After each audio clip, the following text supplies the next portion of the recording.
So what we're doing tonight is installing a 5-foot Aquael Glossy. Can't see much there, but we're going to set her up here, which is an awesome spot because that's pretty much your perfect spot. You've got the television, you've got a PowerPoint, and you've got a lounge. It doesn't get any better than this for fish. This is an ideal position.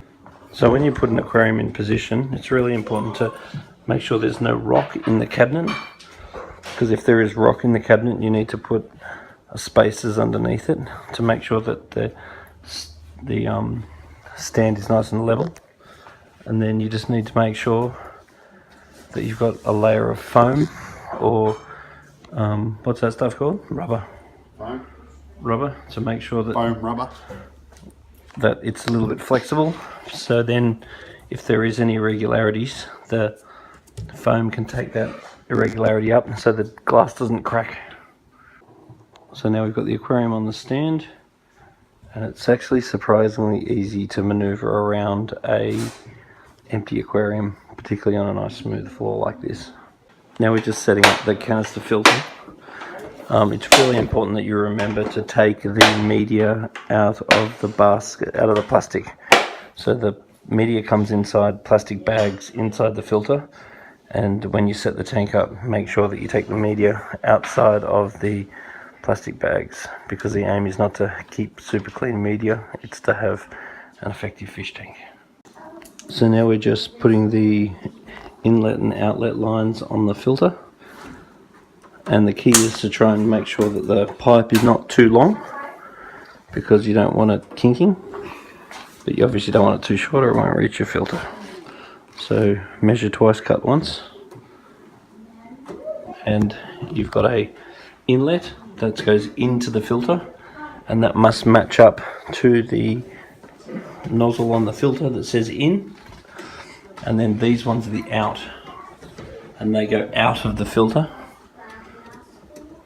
So into the filter, out of the filter, into the filter, out of the filter. Then they just match up with the top, and you just do them up so they're nice and tight, and Bob's your uncle. Now make sure that you take the gravel out of the bags. They stay nice and clean in the bag, but it looks much better when you take the gravel out of the bag. Most gravel needs washing, but this gravel is actually pretty clean, so that can go straight in. So with gravel, the idea is to have a pretty thin layer if you don't want live plants, and to have a more of a 4-inch layer if you do want live plants. And you can sort of bank the gravel up towards the back if you're going to have live plants in the back. And you can use things like planter boxes, they're quite easy and handy. Now this thing here is not what you saw under your parents' bed in the 80s. This is a gravel cleaner. And what you do with the gravel cleaner is that when you do a water change, you put this end into the aquarium and you push that into the gravel, and this end goes into a bucket, so you get a siphon going on. Then when you push that into the gravel and the siphon started, you shake it up and down to get the siphon started. Then the gravel will spin around inside here and the dirt will come out, and I will use the gravel cleaner as an indicator of how often I need to do my water changes. So if I go to use a gravel cleaner and the gravel's not that dirty, I probably do my water change less often. If I use the gravel cleaner and the water's coming out pretty clean, then I would tend to do the water change a little bit less often.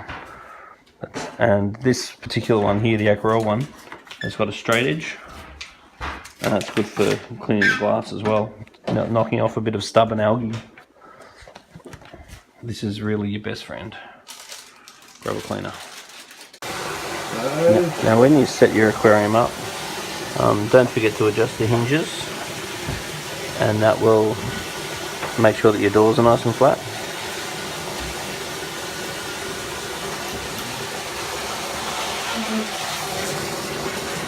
So filling up the tank now.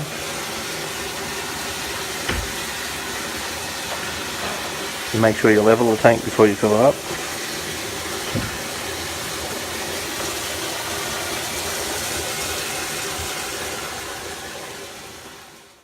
So what we're doing at the moment is just priming the filter. So when you prime these filters, what you do is you switch that handle on the top around to start, and then there's a priming lever that you pump on. That's in the center there. You pump on that priming lever until you feel a bit of pressure in the line, and then you switch it back to run again, and you wait for all these bubbles to stop.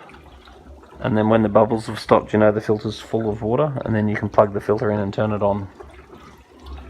Very, very easy to start, but the key to starting these filters is to make sure the inlet and outlet are under the water, or you can't build up the pressure. Then just switch it to start there, pump on it, then switch it to run, and you're in business. So when we're setting up an aquarium, there's 3 things we want to put into the water. This is going to be a tropical aquarium because it's got heaters in it. The first thing we want to make sure we have is some water ager, like this, and that's going to take the chlorine and chloromones out of the water. Also, giving the aquarium a dose of water ager a couple of times a week also helps to detoxify organics, particularly when the aquarium's new. The next thing that just went in then is the aquarium salt. That's various salt and trace elements that help the fish's immune system and body slime. Then the other thing we're going to put in is some carbonate hardness, and what this will do is help to stabilize pH and give the water some carbonates, because in some tap waters such as Sydney there's no carbonate hardness in the tap water, and that's a real killer of fish if you don't have carbonate in the water. So we've worked out approximately how much to put in. Just dissolve that in, and those 3 things will go in every time we do a water change and any time we set up a new aquarium. And when the fish go in, we would tend not to feed the fish for at least 2 days every time you get new fish. And it's really important you feed good quality food. This stuff's awesome. We're in the process of setting this new aquarium up at the moment. And the things that we're going to be concerned about now, because it's a new aquarium, we've just put our carbonate hardness generator into the water, and we'll check the pH to make sure that our pH is where we want it, which for this particular aquarium we want it just above 7. So the way we're going to check the pH is we just fill the test tube up to the line with the aquarium water. Then we're going to put in 3 drops of this, and then we're just going to compare the colour to the colour chart.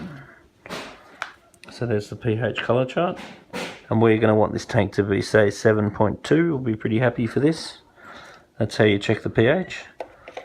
Then once we've got fish in there, so we want to do this before we put fish in. Then once we've got fish in, then we're going to start getting fish waste. It's good to check your ammonia and nitrite before you get fish for good luck. But essentially, once the fish go in there, we want to test ammonia. Ammonia is 1st degree fish waste. So when you got fish in there, when you buy the fish, it's good to not feed them for the first 2 days, and then you feed them a small amount.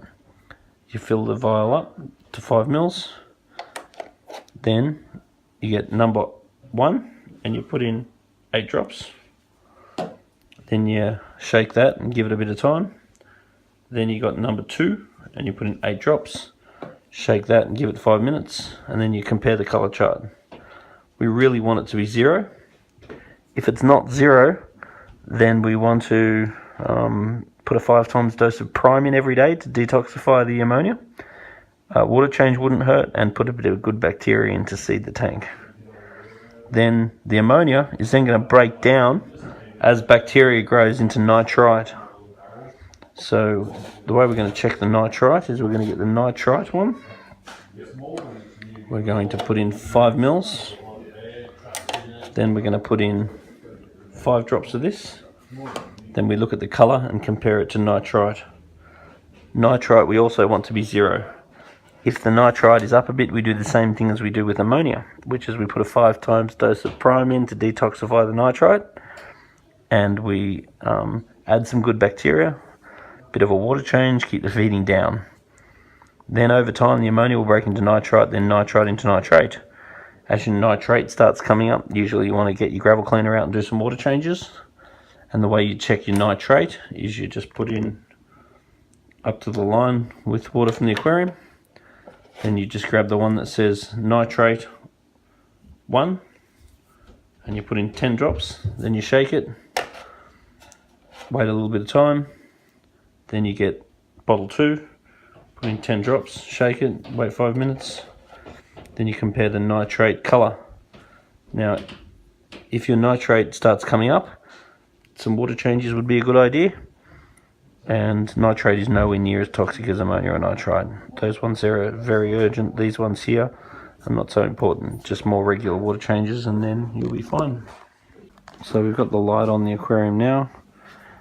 It's important that you don't run your light too much. If you've got live plants in your aquarium, you want to have your light on up to 8 hours a day. If you don't have live plants in the aquarium, the minimal amount of light is better. And this aquarium's got LED lights and 3 rows. So if you do not have live plants, you don't really want all the lights on because they're quite powerful, or you don't want all the lights on most of the time. But if you've got high light plants, you'll definitely have to run all the lights. So if you minimize the amount of light that you're putting into the tank, you'll minimize the algae. So less light and the light on for less amount of time will give you less algae. So we've got the heater in the aquarium now, the heaters. So we've got 2 heaters, they're the glass heaters. And we want to get the tank to 25 degrees on the thermometer. So the thermometer tells you the temperature and the heater gives you the temperature. There's a thermostat on the top that you can turn the heat up or down. And then you just wait for the temperature to get up to 25 degrees, which usually takes at least overnight. If it's in winter or if it's a particularly cold environment, it might actually take more. It might take 2 days to heat up. But once it's heated up, it should stay nice and warm, and the aquarium should stay at whatever you have the heaters set for, which in most cases is about 25 degrees. Unless you want to keep Amazon fish, you tend to have the temperature a little bit higher, more like 28 or even 30. So this aquarium's pretty much ready to go now. It just needs to be decorated and left overnight for the temperature to get 25 degrees. Then we're all good to add a little bit of fish, and the plan will be to just add a little bit of hardy, active, preferably boisterous schooling fish. Then wait a week or 2. Then bring a sample of water and a video of the tank running for us to look at, and then take, say, another half a dozen fish. Then wait another week or 2. So we want to put the fish in really slowly and don't feed for the first 2 days whenever you put new fish in. So then the bacteria in the filter has got time to build up. If you go getting too keen and you put your fish in too fast and the bacteria does not have time to grow, then you'll start getting ammonia and nitrite, and Mother Nature will kill off some of your fish for you. So you want to do it nice and slowly, and bring a sample of water and a video in each time, so we can check that everything's okay from the last lot of fish before you go getting a new lot of fish.